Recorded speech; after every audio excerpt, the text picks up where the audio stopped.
तैयारी का एक हिस्सा था, यह भी दावा था। लेकिन इस दौरान मुख्यमंत्री ने एक तीर से दो निशाने भी साधे। वो निशाने कहां कहां लगे, तीर किस किस को चोटिल कर गए, ये आप जरा देख लीजिए।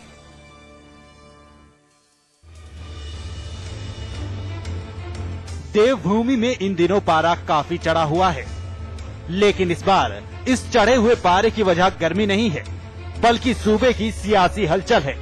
आमतौर पर ये हलचल पक्ष और विपक्ष के टकराव के बाद पैदा होती है, लेकिन इस बार सूबे की इस सियासी उठापटक की वजह सरकार के विधायक और मंत्री ही हैं, जिनकी नाराजगी ने सियासी पारे को चढ़ा दिया है। अब जब पारा ऊपर चढ़ ही रहा है तो मुश्किलें पैदा होनी भी लाजमी है। लिहाजा इन तमाम सियासी उठापटक के बीच बहुगुणा सरकार की मुश्किलें भी बढ़ गई हैं। एक तरफ जहां दिनेश धनई जैसे निर्दलीय विधायक खत के जरिए अपनी नाराजगी मुख्यमंत्री तक पहुंचा रहे हैं, वहीं दूसरी तरफ सूबे के मुखिया अपने खेमे में उठ रहे इन विवादों को शांत करने में जुटे हैं। अपनी इन्हीं कोशिशों के तहत मुख्यमंत्री ने विधानसभा चुनाव के हारे हुए प्रत्याशियों से मुलाकात की। इस बैठक के जरिए मुख्यमंत्री ने सूबे के विकास कार्यों का जायजा लिया। अधूरे विकास कार्यों के मुद्दे पर मुख्यमंत्री ने स्थिति को साफ करने की कोशिश की। प्रायोरिटी से उन्होंने अपने इश्यूज बताए। वो ज्यादातर इश्यूज जो है वो रोड्स की हैं या ड्रिंकिंग वाटर की हैं या हेल्थ की हैं। तो मैं जितनी स्वीकार कर सक रहा हूँ, मेरे अधिकारी बैठे उतनी मैं स्वीकार कर ले रहा हूँ और उनसे कह रहा हूँ कि अब इसको घोषणा कर सकते हैं कि ये काम हो जाएगा। इस दौरान मुख्यमंत्री ने ये भी कहा कि सरकार सूबे के विकास में कोई कोताही नहीं बरत रही, लेकिन सरकार की इन कोशिशों और पहल का संदेश जनता तक ठीक से नहीं पहुंच रहा। हमने ये और अध्यक्ष जी ने ये महसूस किया कि जो जिन क्षेत्रों में कांग्रेस हार गई वहाँ काम तो हो ही रहे, लेकिन उस काम का श्रेय कांग्रेस पार्टी को नहीं मिल रहा है। इतना ही नहीं, बल्कि मुख्यमंत्री ने सरकार की तरफ से की गई घोषणाओं के मुद्दे पर उठ रहे सवालों का भी करारा जवाब दिया। मैंने जब भी कहीं जाता हूँ, घोषणा करता हूँ, लिख देता हूँ मुख्यमंत्री की पंचवर्षीय घोषणा है। किसी घोषणा में नहीं लिखा जाता कि इस वित्तीय वर्ष में पूरी हो जाएंगी, संभव ही नहीं है। मुख्यमंत्री के इन बयानों से साफ है कि सरकार अपने विरोधियों के चलाए तीरों को चुपचाप सहना नहीं चाहती, बल्कि उनका करारा जवाब देना चाहती है। मुख्यमंत्री की बैठक की कवायद एक तरफ जहां सरकार विकास कार्यों की समीक्षा करने में मददगार हो रही है, वहीं दूसरी तरफ अपने विरोधियों को भी मुंहतोड़ जवाब दे रही है। पंकज पंवार, देहरादून, समाचार प्लस। और उधर देहरादून में मुख्यमंत्री विजय बहुगुणा ने दिनेश धनई, जो निर्दलीय विधायक हैं, जो सरकार को समर्थन दे रहे हैं, उनके दबावों की भी हवा निकाल दी। मुख्यमंत्री ने साफ कहा कि ऐसी चिट्ठियां उन्हें रोज आती हैं। मंत्री बनाना नहीं बनाना ये निर्णय केंद्रीय नेतृत्व का होता है, और जो भी उन्होंने पत्र लिखा है वो उस पर जो है वो जो केंद्रीय नेतृत्व है वो ध्यान देगा। चलिए चर्चा आगे बढ़ाते हैं। हीरा सिंह बिष्ट साहब, आज तक मैंने पिछले 15-16 वर्षों में यही सुना था और समझा था कि साहब किसी भी मुख्यमंत्री का ये विवेकाधिकार होता है कि किसे मंत्री बनाए या मंत्री ना बनाए। प्रधानमंत्री का विशेषाधिकार होता है कि केंद्र में किसे मंत्री बनाए या ना बनाए। लेकिन उत्तराखंड के माननीय मुख्यमंत्री जी कहते हैं कि प्रदेश का मुख्यमंत्री बनाने का जो फैसला और जो अधिकार है वो कांग्रेस की आला कमान के पास है। इसमें ये तो कांग्रेस की नई पार्टी का मुझे पता चला है भाई आज। नहीं, मुख्यमंत्री का विशेषाधिकार तो होता है मंत्रिमंडल में किसको ले किसको हटाए। हाँ, लेकिन आज के संदर्भ में पार्टी हाईकमान को विश्वास में लेकर ये सब करना पड़ता है, क्योंकि सूची अप्रूवल हाईकमान से होती है। हाँ। इसलिए उनकी अनुमति लेना भी जरूरी होता है। ये मुख्यमंत्री इतना ठीक करें। अच्छा, अविकल तपैयाल साहब, ये तो हमारे पिछले 15-16 वर्षों के पूरे सिद्धांत आज उलट गए। फिर तो जो है जहां जहां कांग्रेस की सरकार है बड़े बड़े प्रदेशों में, फिर तो आला कमान हीरा सिंह जी दिन रात कलम और कागज लिए घूमता रहेगा फिर कि आज ना कि आज फलाने भैया को हटाना, ढिकाने को अंदर रखना, आज फलाने को गिराना, ढिकाने को खड़ा करना। फिर तो केंद्रीय राजनीति वो भूल जाए आला कमान। नहीं, न तो किसी को गिराया जा रहा है न किसी को बढ़ाया जा रहा है। हाँ। ये समय और परिस्थितियों के अनुकूल परिस्थितियों में मुख्यमंत्री निर्णय लेते हैं। निश्चित तो यहाँ रूप से अनुकूल कहाँ है? जैसा यहाँ आप सब कुछ कह रहे हैं भाई कि- साहब, यहाँ सब कुछ प्रतिकूल ही प्रतिकूल नजर आ रहा है। 5 विधायकों के असंतुष्ट होने का दावा खुद मुख्यमंत्री साहब ने किया था कि यहाँ 5 असंतुष्ट हैं। दिनेश धनई छठे खड़े हो गए, हालांकि निर्दलीय हैं। हरीश जी वहां अलग शेर और बाघ और बिल्ली और हिरण का ज्ञान देते घूम रहे हैं। समझ रहे हैं आप? फिर ये तो अनुकूल कहाँ, ये तो प्रतिकूल ही प्रतिकूल है। मैं प्रतिकूल कुछ नहीं, ये बाहर कुछ और है। ये एक इस प्रदेश का दुर्भाग्य है क्या विपक्ष समाप्त पर है, विपक्ष कहीं दिखाई नहीं दे रहा। तो हमारे लोगों को ही फिर वो प्रजातांत्रिक प्रणाली में ना, आवाज सही उठानी बात है, पड़ती है। सही बात उस है। आवाज का मंशा अरे बुरा भाई, नहीं जब है, दोस्त उसकी दुश्मनी भावना निभा रहे नहीं हो, है। हीरा सिंह जी, जब दोस्त दुश्मनी निभा रहे हो तो फिर दूसरा दुश्मन काहे ढूंढा जाए? नहीं, ये सुधारात्मक दृष्टिकोण है। हमारे विधायक को बात कह रहा हूँ, सुधार के लिए कह रहे, सरकार का ध्यान आकर्षित करने के लिए कह रहे हैं। बहुत बढ़िया। भावना नहीं है उनकी। बहुत बढ़िया, गजब लोकतंत्र है ये। लोकतंत्र तो पूरे देश को एक नई दिशा दिखाएगा। विकल्प बलिहाल, सही कह रहा हूं मैं? अब्दुल भाई, आपने एक बहुत स्पेसिफिक मुद्दे पर बात करी है, दिनेश धने वाले मुद्दे पे, और उसमें जो मुख्यमंत्री जी का बयान आया, हाँ। तो मैं इससे थोड़ा चकित हूं कि एक मुख्यमंत्री ऐसा भी कह सकते हैं कि मेरे पास ऐसी सैकड़ों चिट्ठियां आती हैं। 70 विधायकों में एक माननीय दिनेश धने भी है। और ये अलग बात है कि दिनेश धने ने मौके का फायदा देख के ये देखा कि प्रेशर पॉलिटिक्स चल रही है, तो अपना भी एक पत्र उन्होंने हवा में उछाल दिया है। हाँ। मुझे लगता है कि मुख्यमंत्री के जो रणनीतिकार हैं, जो सलाहकार हैं, उन्हें सही जो सलाह नहीं दे रहे हैं। इसमें मुख्यमंत्री का कम से कम ये बयान आना चाहिए था कि ठीक है, दिनेश धने जी की भावनाओं का ख्याल रखा जाएगा, और वैसे भी दिनेश धने पहली बार जीते हैं, सरकार को सपोर्ट कर रहे हैं, और उन्हें काफी कुछ मुख्यमंत्री ने दिया भी है। जीएमवीएन के वो चेयरमैन भी है, और कैबिनेट मंत्री का दर्जा प्राप्त भी है। तो उनको ये कहना चाहिए था कि उनको हमने काफी कुछ उनका सम्मान किया, उनकी भावनाओं का सम्मान किया है। आगे और देखेंगे क्या दिक्कत है उन्हें। विकास कार्यों की अगर वो बात करें तो उनके विकास कार्य निपटाएंगे, लेकिन मंत्री बनाने की बात करते हैं तो फिलहाल वो अविकल संभव जी, नहीं दिख रहा है। अविकल जी, आपने एक बात कही, आपने कहा कि जो मुख्यमंत्री के सलाहकार हैं वो उन्हें लगता है सलाह ठीक नहीं दे रहे। लेकिन हमारे पास जो खबर आती है, अब आप वहां बैठे हैं, आप ज्यादा जानते होंगे, हो सकता है मैं कम जानता हूं। मेरे पास जो खबर आती है वो खबर है कि साहब मुख्यमंत्री किसी से सलाह लेते ही नहीं।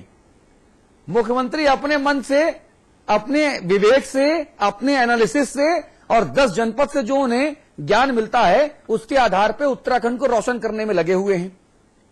तो फिर सलाहकारों की भूमिका कहां से आ गई? नहीं, हो सकता है ये बात आपकी सही हो, लेकिन हमें ये भ्रम है कि उनके कुछ सलाहकार हैं। अच्छा। जिसे आप हमारा भ्रम भी मान सकते हैं। ना अविकल जनता भाई, का भ्रम भी अविकल मान भाई, सकते हैं। अविकल भाई, हमें ये भ्रम क्या इसलिए है कि जो खुद को सलाहकार होने का भ्रम फैला रहे हैं उनका मायाजाल काफी ज्यादा है। हो सकता है कि कुछ अपनी दुकान चलाने के लिए ये मायाजाल, ये भ्रम फैलाते हैं कि हम सत्ता के बहुत करीबी हैं और मुख्यमंत्री हमारी ही बात सुनते हैं। हाँ। और ये बात, इस बात में भी आपका दम है कि मुख्यमंत्री सुन तो सबकी लेते हैं, लेकिन करते वो अपने मन की है। हाँ। ऐसे उन्होंने कई बार लिए हैं कुछ स्टेप ऐसे कि जो ऐसा लगा कि वो व्यक्तिगत उनके ही मन में जो उथल पुथल चल रही थी वैसे ही हुआ। हाँ। अब जैसे 5 विधायकों की नाराजगी का मुद्दा था, आज ये दिन भर छाया रहा पूरे उत्तराखंड के अंदर कि इनकी मुख्यमंत्री से बातचीत होगी या नहीं होगी। मुझे लगता है, एक बार फिर मैं सलाहकारों पे आऊंगा, कि सलाहकारों ने एक बार फिर मुख्यमंत्री को गुमराह किया या सही राय नहीं दी। जब ये हरीश रावत इस पूरे खेल में कूदे और ये 5 विधायक डंडा लेके खड़े हैं कि भाई हमारे क्षेत्र में विकास नहीं हो रहा और भ्रष्टाचार ज्यादा है, ये 2 चीजों को लेके चल रहे हैं, तो उस समय मुख्यमंत्री जी को ये करना चाहिए था कि वो इनको तुरंत आमंत्रित कर लेते। मुख्यमंत्री जी ब्लॉक अध्यक्षों से बात कर रहे हैं, मुख्यमंत्री जी जिला अध्यक्षों से बात कर रहे हैं, मुख्यमंत्री जी ने आज जो हारे प्रत्याशी थे 37-38 विधानसभा सीट के, उनसे बात करी। उसमें कितने आए कितने नहीं आए ये एक बहस का मुद्दा है, लेकिन उनसे भी बात करी। अब ये चूंकि माननीय विधायक थे और हरीश गुट से भी जुड़े हैं और सम्मानित भी हैं, तो मुख्यमंत्री जी को चाहिए था कि तुरंत इन्हें बुला लेते अपने पास कि आइए, तुम्हारी क्या प्रॉब्लम है, मैं सॉल्व करता हूं। अगर विकास का ही दर्द है तो विकास का दर्द में कहां कमी आ रही है, कौन अधिकारी काम नहीं कर रहा, मैं उस अधिकारी को दंडित करूंगा और आपके क्षेत्र का विकास होगा, जनता को न्याय मिलेगा। लेकिन फिर मैं सलाहकारों पे आ रहा हूं, लेकिन मुझे लगता है कि सलाहकारों ने कुछ ऐसी राय दे दी कि मुख्यमंत्री जी ने एक आदि सलाहकारों के नाम बता दीजिए विकल भाई, थोड़ा मजा नहीं आ रहा चर्चा। नहीं, बड़ा बवाल हो जाएगा अतुल जी, बहुत सलाहकार है, बड़ा बवाल हो जाएगा। एक काम कर दीजिए ना, एक काम कर दीजिए, बाकी लोग स्टूडियो के बाहर घेर लेंगे। एक काम कर दीजिए जरा, चलिए हीरा सिंह से पूछ ले। हीरा सिंह साहब, जरा टॉप 5 सलाहकारों के नाम बता दीजिए ताकि जनता जो है ना एक परसेप्शन बना ले कि अच्छा भैया फलाने ने फला सलाह दी होगी। अभी ऑफिशियली कोई टॉप सलाहकार नहीं है। अरे हाँ, ऑफिशियली ऑफिशियली नहीं है, बता तो दीजिए मैं भाई नाम साहब। बता देता। जैसा अतुल भाई कह रहे हैं, अगर मैं भी किसी का नाम ले दूंगा तो मैंने भी कपड़े फटवाने हैं क्या? नहीं तो मैं अतुल भाई उसी पॉइंट पे आ रहा हूं कि सलाहकारों ने फिर उन्हें ये राय दे दी कि दिनेश अग्रवाल जो प्रभारी मंत्री भी है, कैबिनेट मंत्री भी है, वो विधायकों से बात करे। ये देखो भय कितना है उत्तराखंड के लोगों में। अच्छा हीरा सिंह जी, मुझे एक चीज आपसे पूछनी थी। आपने कहा कि साहब मुख्यमंत्री जो हैं अपने विशेषाधिकार से एक सूची बनाते हैं, उस सूची पर अप्रूवल जो है आला कमान का होता है और उसके बाद फिर नामों का ऐलान होता है, यही कहा ना आपने? जी यही कहा। जी ठीक है, तो मतलब ये हुआ कि साहब हटाने की भी यही प्रक्रिया होगी? निश्चित रूप से। अच्छा, अगर कोई मंत्री या कोई लाल बत्ती धारी निरंकुश हो जाए तो उसको हटाने की भी यही परंपरा होगी, और अगर किसी की ऊपर सेटिंग है तो हटाया भी नहीं जा सकता। क्या इसीलिए उत्तराखंड में मुख्यमंत्री के खिलाफ निरंकुशता, अनुशासनहीनता और प्रतिकूल परिस्थितियां पैदा करने का वातावरण ये जानबूझ के निर्मित किया जा रहा है? क्योंकि जब बनाना और हटाना कांग्रेस आला कमान के हाथ में है तो भैया मुख्यमंत्री को हम काहे सैंटें? ये दुर्भाग्य की बात है जो आप कह रहे हैं। निश्चित रूप से हमारे यहाँ ना रे ये है कि नहीं? हमारे यहाँ ज्यादा ही कुछ सीमाओं से बाहर जाकर के बातें हो रही है जिसके आप उल्लेख कर रहे हैं। ये किसी भी सरकार के लिए उचित नहीं है। और सरकार को उसी तरह से काम करना चाहिए। जनप्रतिनिधि क्यों नाराज है बात करने, वो सिलसिला मुख्यमंत्री जी का मैं आभार व्यक्त करता हूं। हीरा सिंह जी, किताबी बातें नहीं, संवाद शुरू किए, किताबी बातें नहीं। सवाल मेरा बड़ा स्पेसिफिक था। आपने मेरे पिछले 16-17 वर्षों के राजनीतिक ज्ञान को अचानक से जब एक दूसरे करवट पे लिटाया तो मुझे लगा कि मैं थोड़ा सा और ज्यादा सार गर्भित हो जाऊं और ज्यादा ज्ञान का कलश अपना भर लूं, ताकि मैंने ये सवाल इसलिए आपसे पूछा कि जब मंत्री और लाल बत्ती देना आला कमान का काम है तो उन्हें हटाना भी आला कमान का काम है, और जब आला कमान के हाथ में सब कुछ है तो क्या इसीलिए मुख्यमंत्री को कोई नहीं सेंट रहा? क्या मुख्यमंत्री की इसलिए कोई वैल्यू नहीं कर रहा? क्या जिसके जो मन आए वो जबान खोल देता है? हरीश धामी ताल ठोकते हैं, पहलवान की तरह ताल पे हाथ मारते हैं और कहते हैं कि आ जाओ, कर लेते हैं 2-2 हाथ। दिनेश धनी का अपना अलग ज्ञान चल रहा है, 4 विधायक और अलग हैं। आपके हरीश रावत जी कांग्रेस दफ्तर में कांग्रेस प्रदेश अध्यक्ष की कुर्सी पर बैठ के और शेर और बाघ, हिरन, कुत्ता और बिल्ली वाला ज्ञान देते हैं, इस पर भी कोई कुछ नहीं कर रहा। मैंने कहा कि हमारे यहाँ लोकतंत्र है, लेकिन लोकतंत्र भी मर्यादा से थोड़ा बाहर जा रहा है। और जो आपने कहा हटाने बनाने के बाद निश्चित रूप से मुख्यमंत्री जिसको चाहे हटा सकते हैं, लेकिन उन्हें बना नहीं देना होगा। जिसको चाहे जोड़ सकते हैं, बढ़ा भी सकते हैं, कोई दिक्कत नहीं है उसमें। नहीं तो फिर ना भाई साहब फिर आपने मुझे कंफ्यूज कर दिया ना। एक साथ नहीं चल सकती ना अतुल।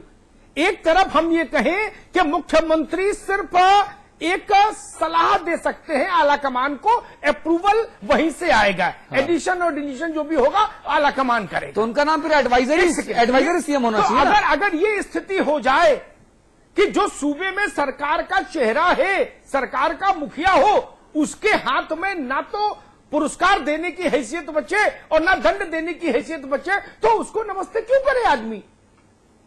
इसको समझने में कहां दिक्कत है? अच्छा, मनमोहन सिंह जी वाली परंपरा को आगे बढ़ा रहे हैं क्या बहुगुणा जी भी? जो दिल्ली में मनमोहन सिंह जी की स्थिति इसी कारण ऐसी है, क्योंकि आदमी जानता है कि भाई जब नाम तय होगा तो वहां कौन कौन बैठेगा। अरे लोग कहते हैं वो 10 जनपद के प्रधानमंत्री हैं, आप देश की बात कर रहे हैं। नहीं, वो तो बीजेपी का आरोप है। बीजेपी अपने आप खुद विखंडित हो रही है, बुरा हाल है। वो तो कहते हैं 2-2 नेता हैं। आप पार्टी भाई साहब अपने घर को देख लीजिए ना। हीरा सिंह जी, हीरा सिंह जी मुद्दा बड़ा फोकस्ड है, मुद्दा बड़ा फोकस्ड है। होती है, इसलिए पार्टी के अध्यक्ष का पद मुख्यमंत्री से और प्रधानमंत्री से बड़ा होता है। उस सिस्टम को डेमोक्रेसी का हम चला रहे तो बीजेपी के और दूसरे लोगों को परेशानी, तो मीडिया को भी परेशानी हो जाती है। सोनिया गांधी बड़ी है, पार्टी के हेड है। डेमोक्रेसी में पार्टी का महत्व होता है, सरकार का महत्व उसके बाद होता है। अगर हमारी सरकार सिस्टम से काम करी उसमें क्या परेशानी हो गई? भाई साहब आप देखिए, ये तो देखा है कि भाई तो 1 मिनट, जो संवैधानिक व्यवस्था भारत ने स्वीकार की सरकार चलाने की, उस व्यवस्था में पार्टी अध्यक्ष का कोई लेना देना नहीं। सरकार चलाने के लिए केवल एग्जीक्यूटिव हेड मुख्यमंत्री को राज्य में संविधान ने और प्रधानमंत्री को केंद्र में माना है। कहीं संवैधानिक व्यवस्था में ये नहीं लिखा कि नहीं चिट्ठी पहले अप्रूव करा के लाएगा प्रधानमंत्री, कहीं नहीं लिखा। कहीं नहीं लिखा कि मुख्यमंत्री पहले जाएगा और अपने आला कमान के पास। संविधान में तो आला कमान की बात ही नहीं। जो संसदीय व्यवस्था हमने स्वीकार की भारत में शासन व्यवस्था के तौर पर, उसमें ये कहीं उल्लेख नहीं। उसमें सीधे सीधे लिखा है कि मुख्यमंत्री और प्रधानमंत्री प्रेसिडेंट के प्लेजर तक काम करेगा, उसको प्रेसिडेंट नॉमिनेट करेगा और राज्यपाल करेगा मुख्यमंत्री को, और उनका कार्यकाल उनके प्लेजर तक होगा। और उसके बाद मंत्रियों का चयन में जो व्यवस्था संविधान ने लिखी, जो हमने मंजूर